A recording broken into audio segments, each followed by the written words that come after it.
You're not in it anymore. The season ended. The situation changed. Whatever it was, you made it through. And you know that.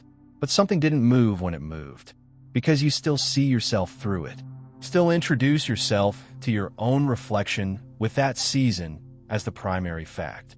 Still wake up in the morning, and the first thing that organizes everything else is the thing that happened. Not what's happening now. What happened then? And you try to move past it. You've prayed. You've talked to people. You've done the things you're supposed to do when something hard leaves a mark. But the mark didn't fade the way you expected. Because it wasn't just a mark. Somewhere along the way, without a decision, without a moment you can point to, the season became the story you tell about yourself. Not one chapter. The lens. The thing everything else gets filtered through. And the most exhausting part isn't what happened. It's that you can't seem to separate yourself from it. When people ask how you are, you hear the answer forming in terms of it. When you think about the future, you calculate from it. When someone sees something good in you, you qualify it. Yes, but they don't know about the season. They don't know what that year looked like. They don't know who I was in it. As if the season is the most accurate version of you. As if what happened during the worst chapter is what's most true about who you are. And you have been living as if that's correct. For longer than you know. Here's how it happened. Not dramatically. Not all at once. It happened in the accumulation. Every time someone asked how you were, and the season was the honest answer. Every prayer that started with the season as the primary context. Every conversation where someone looked at you with that specific expression. The one that's kind but also careful. And you learn to see yourself the way they were seeing you. As someone who went through something. And the repetition did something. Not to the facts stayed the same. To the identity. You started to understand yourself primarily through what the season revealed about you. The weakness it exposed. The failures it produced. The version of yourself that showed up when everything was hardest. The one who didn't handle it the way you thought you would. Who made choices you wouldn't have made in a different year. Who needed help in ways that felt humiliating. That version started to feel like the real one. More accurate than the versions that came before. Because it showed you what you looked like under pressure.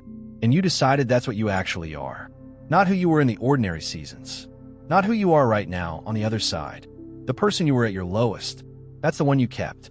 And you've been carrying it like a verdict. Here's something worth naming. You did not absorb the season as your identity because you're weak. You absorbed it because identity formation is not a conscious process. Nobody decides to become the person who went through that. It happens in the small moments. The way a diagnosis becomes how you explain yourself to new doctors, then to new friends, then to yourself. The way a divorce becomes the first thing you think of when someone asks if you've been married. Then when someone asks if you're happy. Then when someone asks who you are. The way a failure becomes the asterisk you attach to every achievement. I did this, but you should know about that year. The season got inside the story without permission. Not because you invited it. Because pain is loud. And loud things take up more space than they were given. And the narrative forms around the loudest thing. Without you choosing it. Without you knowing it was happening. And now you're living inside a story that was written during your worst chapter. And calling it the truth about who you are. But it isn't. It's the truth about one season. And seasons are not the same as selves. What if the season showed you something about yourself, but not the most important thing? Because here's what hard seasons actually reveal. They show you what breaks under pressure, but they also show you what holds. And most people who've been through something significant spend so much time cataloging what broke that they never notice what didn't. What held when it should have collapsed? What remained when everything else fell away? The love that was still there after the failure. The faith that bent but didn't break. The person who showed up on the other side of the worst year, still breathing. Still here. Still capable of something. That's also what the season revealed. And it may be more accurate than the verdict you've been carrying. Because the worst thing that happened to you is not the most complete picture of who you are. It's one picture, taken in the worst light. On the hardest day, in a moment that does not represent the whole album. And you've been using that one picture as your profile photo. As the image that comes up when someone searches your name. And it was never supposed to be that.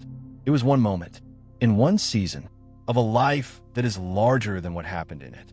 Think about a painting that was damaged. Not a replica, an original. something with real value and real history. And at some point it was damaged. A tear, water, fire, something that left a mark. And the mark is real. It's visible. Anyone who looks closely can see it. But the mark is not the painting. The painting existed before the damage. The painting has a history that runs deeper than what happened to it.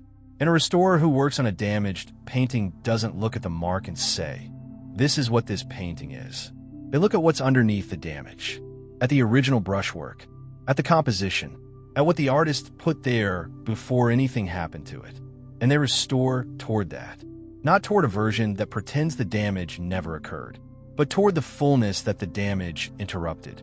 You are not the damage.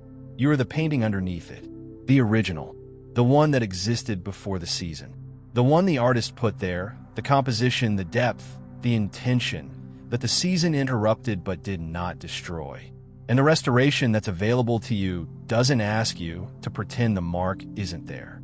It asks you to stop letting the mark be the only thing you see, to look at what's underneath it, at who you were before, at who you still are, at the original that survived. Peter's identity after the denial could have been the one who failed when it mattered most. That's an accurate statement. He did fail when it mattered most. 3 times, publicly, on the night that defined everything. And he knew it. The text says when the rooster crowed, he went out and wept bitterly. Not a small grief, a complete collapse of the image he had of himself. Because the version of Peter that existed before that night, the one who said, "I will never deny you, even if I have to die with you," that version didn't survive the courtyard. And Peter had to live with that. The gap between who he declared himself to be and who he turned out to be when the pressure came. And Jesus didn't let that gap become his identity. On the beach, with the fire already burning, Jesus asked him 3 times, "Do you love me?" Not, "Do you remember what you did?" Not, "Have you fully processed the failure?" "Do you love me?" And each time Peter said yes, imperfectly, with a specific word for friendship rather than the word for complete devotion, honest about the limits of what he could offer. Jesus said, "Feed my sheep." Not, "We'll see how you do." Not, "Prove it first." Feed my sheep, right now, with what you have, as who you are. The denial was real, and it was not the last word on who Peter was. Jesus didn't let the worst season write the final sentence, and he is not letting yours write yours. So here's what I want to say directly. You are not the worst thing that ever happened to you. You are not the person you were at your lowest point. You are not the verdict the season produced. You're someone who went through something hard and came out the other side, still here, still capable, still carrying things that the season didn't touch, things you stopped noticing because the damage was so loud. The love that was there before it, the faith that held even when it bent, the person who showed up on the other side of the worst year and kept going. That person is the one that's most true, not the one from the hardest chapter, the one who survived it, and the identity that the season built without your permission. You don't have to keep it, not because the season wasn't real, but because you are larger than it. You were before it. You are now.